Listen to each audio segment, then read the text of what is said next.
as suas famílias para dentro do povo de Deus, e elas estavam participando ou indo participar do culto a Deus, quando isso, naquele tempo, não era permitido.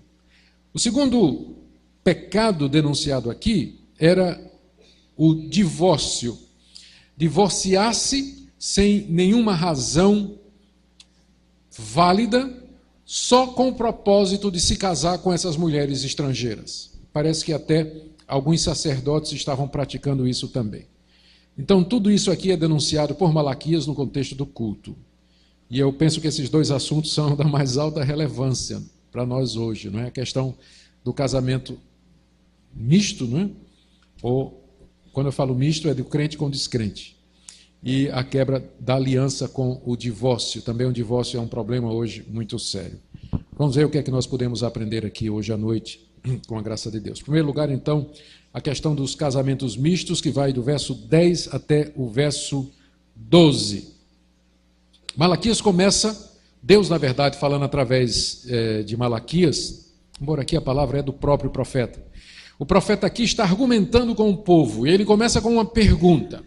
A pergunta é essa: não temos todos nós o mesmo Pai? Não nos criou o mesmo Deus? Por que essa pergunta?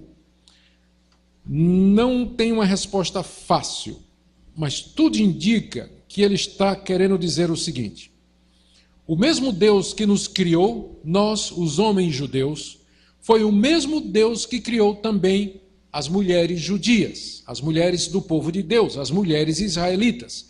Então nós temos todos o mesmo Pai, os homens e as mulheres do povo de Deus, e temos todos o mesmo Criador e o mesmo Mestre. Elas são parte do povo de Deus. Elas são parte da família de Deus.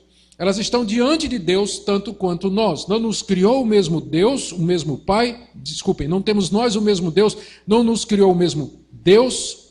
E aí vem a pergunta: por que, então, já que temos o mesmo Pai e fomos criados pelo mesmo Deus, por que então nós seremos desleais uns para com os outros, profanando a aliança de nossos pais? Então, o argumento de Malaquias é o seguinte: na hora que você repudia a sua mulher judia, não é? Você casou com uma israelita, que tem o mesmo pai que você, adora o mesmo Deus, foi criado pelo mesmo Deus, que fez uma aliança diante de Deus, porque é isso que o casamento é uma aliança que é feita entre um homem e uma mulher na presença de Deus, por isso que é chamado de aliança. Então, por que você seria desleal com ela? Ela é do povo de Deus, é sua irmã em Cristo, foi criada pelo mesmo Deus, invoca o mesmo Pai, mas você está sendo desleal com ela. Então, o argumento de Malaquias aqui é baseado na doutrina da aliança, de que Deus tem um pacto com o seu povo. Deus tem uma aliança conosco. No Novo Testamento, essa aliança foi ratificada pelo sangue de Cristo. A aliança permanece. Nós somos o povo da aliança. A igreja é o povo da aliança de Deus. E essa aliança é celebrada no batismo e é celebrada na ceia do Senhor. E é anunciada pela pregação da palavra e ela é publicamente expressa no culto que nós prestamos a Deus. Então, a aliança ela é a base da igreja. A igreja é o povo com quem Deus tem uma aliança. E nós somos, então, membros uns dos outros.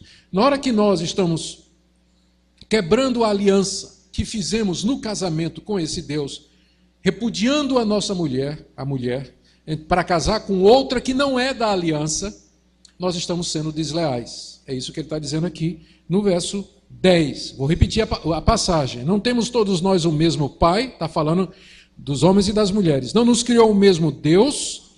Por que seremos desleais uns para com os outros? Aqui, provavelmente, o contexto é o casamento. Por que seremos desleais para com o nosso cônjuge? Profanando a aliança de nossos pais.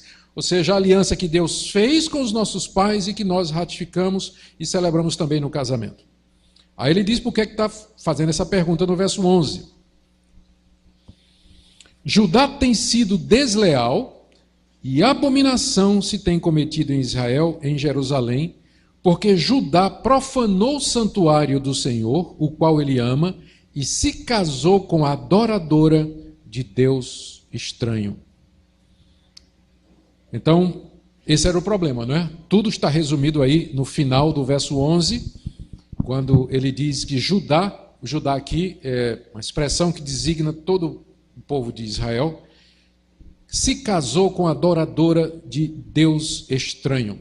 Literalmente no hebraico, essa expressão, adoradora de Deus estranho, é filha de deuses ou de Deus estranho.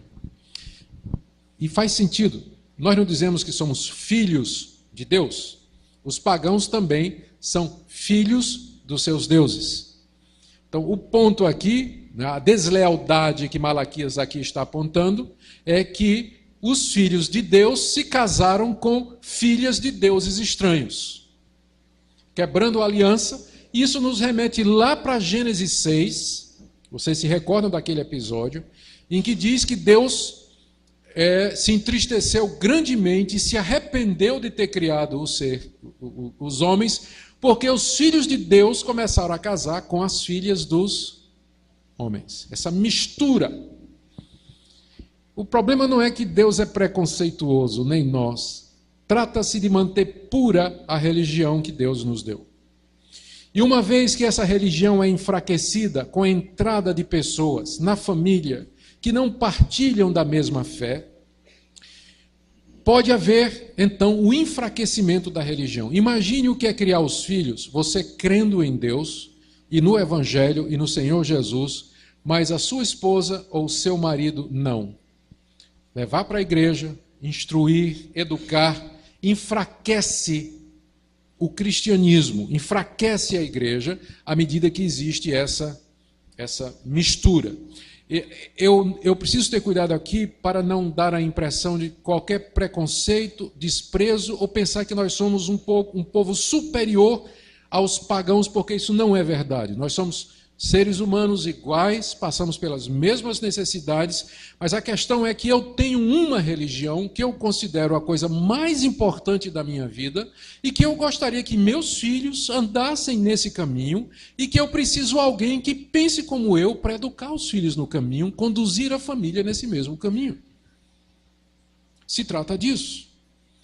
Eu não consideraria o fato de que uma pessoa crente casa com uma pessoa que é descrente como sendo um pecado passível de uma disciplina da igreja. Bota para fora da igreja. Eu não acho que chegue a esse ponto. Mas eu acho que, no mínimo, é necessário orientação e alertar sobre os riscos que se correm. Eu sei que muita gente vai dizer assim, pastor, mas no meu caso, eu casei com uma mulher que não era crente e depois ela veio para a igreja. Para cada caso em que isso funcionou, eu lhe mostro 3 em que não funcionaram. Não, mas eu ganhei meu marido para Cristo. Você ganhou, mas eu conheço 5 que não ganharam, que vivem no inferno. Vive uma dificuldade muito grande. Então, é um risco. Não é? Eu estou tentado a dizer, é tentar a Deus, dizer assim, Deus, eu sei que o Senhor não gosta, mas eu vou casar com ele na esperança que o Senhor vai convertê-lo. Estou quase dizendo que isso é tentar a Deus, mas não vou dizer não. Tá perto, mas eu não vou dizer. Mas que com certeza não é o caminho, com certeza não é. Eu sei que aí vão aparecer os argumentos. Pastor, mas não tem homem na igreja, né? Os homens que tem na igreja já está tudo ocupado, né? já tem namorado, já está casado e tudo mais. O que às vezes acontece é que a gente coloca o casamento como sendo a coisa mais importante da vida da gente. A gente coloca o seguinte paradigma, eu só serei feliz se eu casar. Se eu não casar, eu serei extremamente infeliz. Então, tem pessoas que fazem ou colocam o casamento como sendo a fonte da sua felicidade. E eu penso que o erro é aqui. Tem muita gente que teria sido mais feliz se não tivesse casado. A Bíblia contempla a possibilidade do dom do celibato. Uma pessoa ficar solteira e pura, não é só ficar solteira, é ficar solteiro e puro. Né? A Bíblia contempla a possibilidade do celibato como sendo uma alternativa para o cristão. 1 Coríntios capítulo 7 fala claramente a respeito disso. Jesus também se referiu a isso em Mateus 18, quando ele fala dos eunucos, ou de pessoas que estão preparadas para viver dessa maneira. Então, o que eu quero dizer é que casar não é uma coisa tão primordial da sua vida que você esteja disposto a quebrar a aliança com Deus para conseguir isso. Pode ser que o resultado não vai ser o que você esperava. Então, é isso que Malaquias está dizendo aqui. O alvo de Deus é que nós tenhamos famílias fortes, uma religião forte, uma igreja forte, e para isso nós precisamos então procurar alguém que creia como nós cremos no mesmo Deus e que esteja dedicado também ao serviço a Deus como eu estou. No caso aqui, no verso 11, Malaquias chama de abominação e profanação. Está aí, veja aí, são essas duas palavras no verso 11.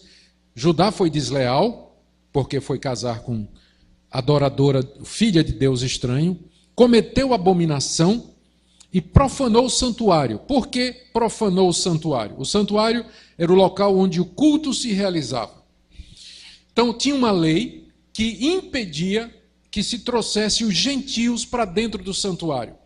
Para resolver esse problema, um pouco depois do tempo de Malaquias, na época dos Macabeus, eles criaram o Templo dos Gentios, que era um espaço muito grande que ficava fora do santuário, onde quem não era judeu podia ir ficar. Ele não tinha o direito de entrar no santuário, que era o local onde se faziam os sacrifícios, onde estava a presença de Deus expressa na arca e o ministério dos sacerdotes. Então, os gentios não podiam entrar no templo de Deus.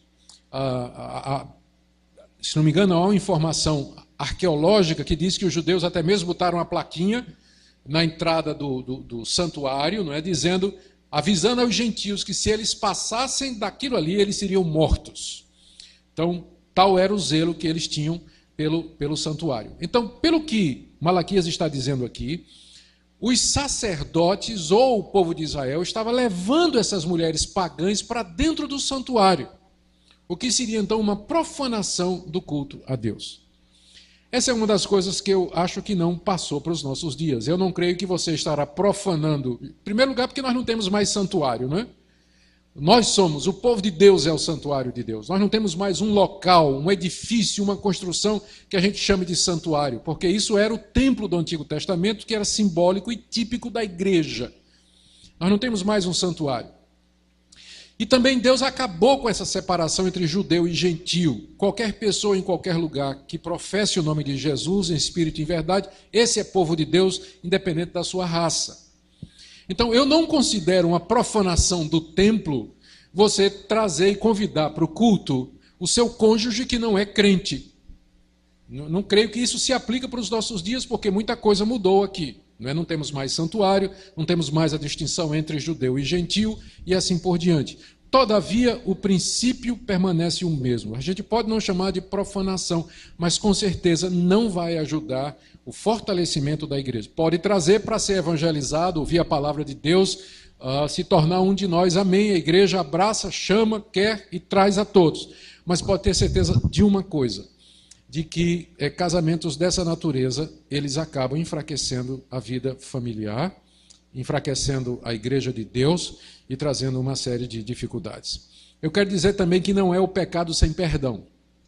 Tá? Eu não estou aqui para colocar culpa sobre você que casou com alguém que não é crente. Eu não vim aqui para lhe condenar. Eu posso até orar pela conversão do seu marido ou da sua esposa, mas eu acredito que o que você poderia fazer era pelo menos se conscientizar de que talvez não tenha sido o melhor caminho. Deus, na sua misericórdia, Ele transforma os nossos erros e os usa para a sua glória. Mas é que, pelo menos aos seus filhos você ensine, olha, eu fiz isso e eu sofri muito, e eu não quero que você passe pela mesma coisa que eu passei.